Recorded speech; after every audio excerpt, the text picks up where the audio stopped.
told because my abusive husband was not able to live with me because he would be abusive. And so I left our home and had been living separately because I refused to continue to endure abuse at the hands of someone who claimed to love me. And while, we have been discussing cohabitation and reconciliation,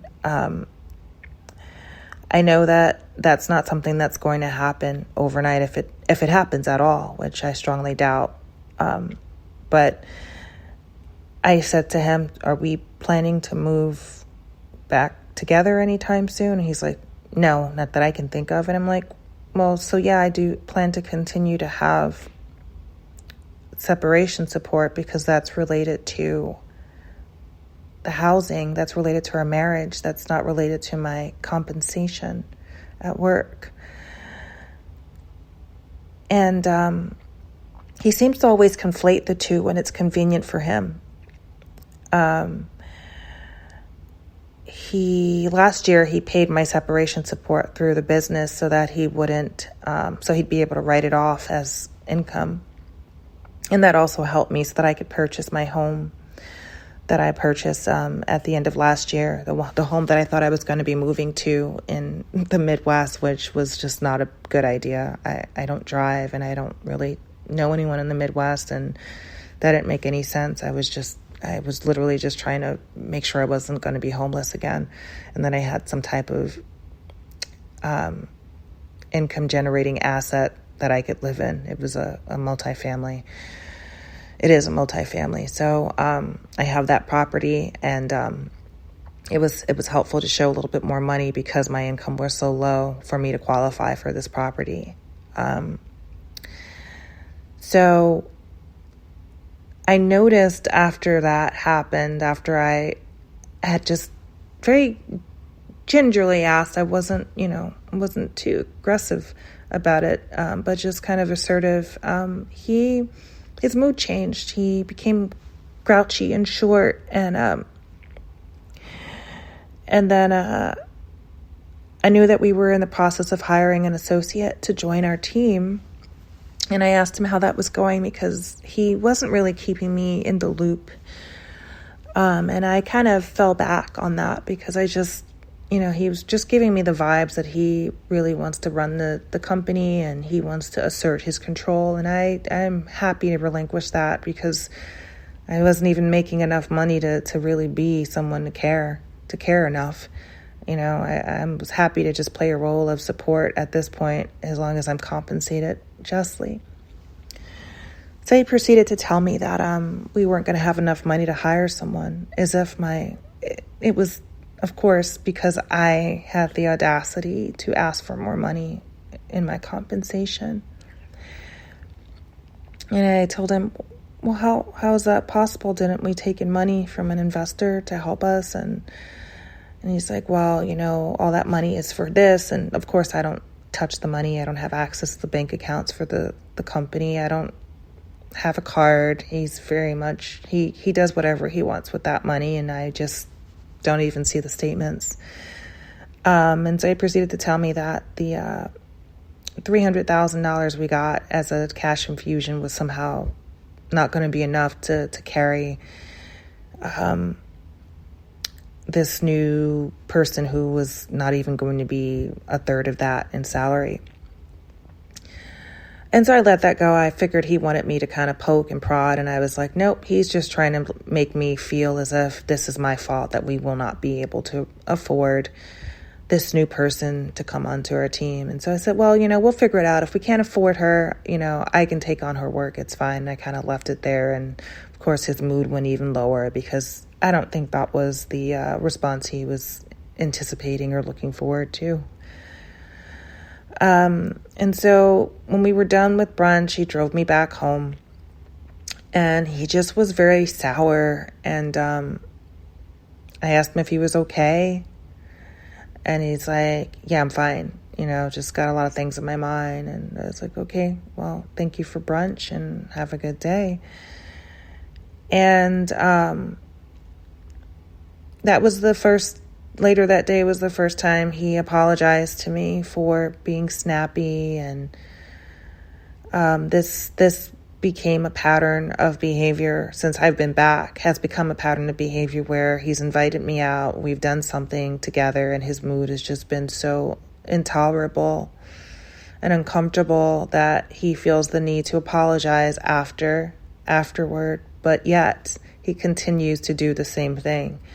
So it's almost like these empty apologies, and that I just learned to accept. And again, the inability to be authentically angry, or just like, I don't deserve this, I wish you would just stop that.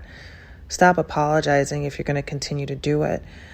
I always tend to say, it's okay, I understand your stress. It's almost like just putting a Band-Aid on it, because I just don't want to trigger him. It's just not worth it. But needless to say, going back to the compensation discussion, he wound up hiring the woman that we were talking about, that he initially said that we couldn't hire, because of course he changes his mind every day about stuff and he doesn't fill me in. It's like, I don't even know what's going on. And then I'm like, oh, okay, we're going to hire her now. Okay, great. Yet my compensation's still not reconciled or resolved. And he proceeds to send her the offer letter without my input. And again, I don't really pay attention to that, because I'm realizing that, like, it's a losing battle. He's asserting control, and let him assert it. Don't challenge him. It's not that important, right? It's not, my ego doesn't have to be a part of this. So she negotiates back, and I'm not a part of that negotiation, but then I see the revised offer letter, and her offer letter comes back at a price point that's higher than mine. Her compensation is actually higher than mine, and she also gets a portion of her health care expenses taken care of. And he calls me and he goes, did you see the offer letter? What do you think? And I look at it and I go, I think it's a really fair offer. I think we can afford it, and I think we should hire her. And I left it at that. Because I knew that he was expecting me to complain about the fact that an associate with zero work experience was going to be making more money than I was. And I felt kind of okay about that, because I'm finding my strength. I'm finding it. I'm learning to fight the battles that matter, and to just let the fact patterns reveal themselves, and to continue to focus on myself. I will say that he did say, we still have to talk about your compensation. And I said, okay, that's right. And I just left it alone and changed the subject and talked about her start date, and, gave him my feedback, and that was it. And it felt really good. No, it didn't feel good to have someone who had less experience, be compensated more than I was, but it just made me see just the dynamic of how he could justify in his mind how I deserved less than some outsider who wasn't there from the onset, who hasn't been there to help grow and sustain the business. It just gave me a lot more insight into how he saw me and my role. And I've heard that narcissists and toxic people tend to be very transactional. And it helped me to really understand how he saw me in this transaction of his life. He sees me as cheap labor, efficient, cheap labor. He sees me as someone who was loyal and hardworking and dedicated to my craft and to our business. And for that, he justifies less compensation. So whenever I think of ways to advocate for myself, I have to often think about, what does he get from this? How is he benefiting from this? And that's really helpful because that's the way he's looking at it. Whereas I'm trying to look at equity and fairness and this makes sense and this is the nice thing to do or the right thing to do. He's not looking at it that way. And that's important to know, that when you're negotiating with people like this, they're not looking to do the right thing. They're looking to maintain control and power over. They're looking to win. And you have to find a way, if you're stuck working in a situation or having to engage with these people, you have to find a way to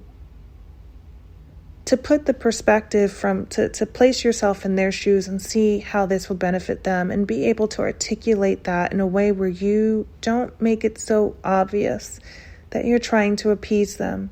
Because if they get hip to that, they may switch it on you too. I've seen that already with my husband. But just something I've learned, that I need to look at it from the vantage point of how he will benefit and how, what he will get out of it versus why it's good for me, why it's fair. He gives zero thought towards that. If he did, I wouldn't be in this situation. He would have broken up with me years ago when he felt the urge to cheat. He would have been honest with me. He would have compensated me fairly from the beginning. He would have spoken up if he was feeling a way about anything in our relationship. So yeah, that's a little bit of the financial abuse and the power. It came up again, actually, in one of our therapy sessions. He seems to be very upset that he has to pay separation support that he offered to pay, support that he actually gave the dollar amount, which was less than what you can typically find a one-bedroom apartment for anywhere, especially where I'm from. But also in this market as well, if I had decided to stay, which I did, to get housing here and come back. But he brought it up to me right before we had our second therapy session. And he basically said to me that he was grouchy about my want for the increase in my salary, because he felt like he was already paying for the housing and that it was all coming from him anyway. So it was the same thing. It was just a different pool. And so, he was just saying that he didn't think I brought in enough to the business or to the household, and that he still felt the pressure of financially supporting us. And I listened to him, and there was no real acknowledgement of my contribution to the business. It almost felt like, when you hear those misogynistic men talking about how a stay-at-home mother is not doing any work, and they don't do the calculation of how much it costs for childcare and how much a nanny costs, or how much, there's just no real, the cost of the time that it takes to cook meals, whatever it is. There's just it's just like that just happens. It's just part of your DNA that you just cook meals and birth babies and take care of them. And it's just part of your DNA. It doesn't, you're supposed to have a full-time job too or something. I don't know, which people do, but it's like, meanwhile, you don't change a diaper.